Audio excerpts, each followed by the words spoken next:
Dia kata kalau kita buat sesuatu dalam hidup kita, nak tahu mana berkat. Nak tahu berkat tak berkat, kena tahu apa arti berkat.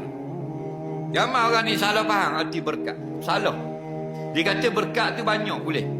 Berkatnya anak muan ni 4,000 sebulan gaji. 4,000 dia kata berkat.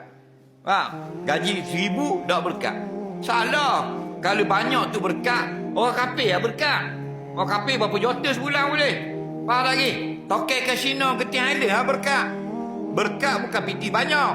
Ziyadatul khair ilal akhirah. Bertambah hal-hal kebaikan hak menuju akhirat. Itu berkat. Walaupun kerja gaji 1,000 tapi boleh pergi seji sama malam-malam. Berkat tu. Walaupun gaji 1,500 boleh pergi Mekah. Berkat tu. Walaupun ni gaji 8,000 tak dapat seji. Suai bukan berkat. Faham lagi? Jadi dengan apa yang Tuhan beri kepada kita, laku kedai kita, PT kita boleh, banyak kita dapat duit, nampak? Banyak dah memudah kita kepada akhirat. Banyak berkat.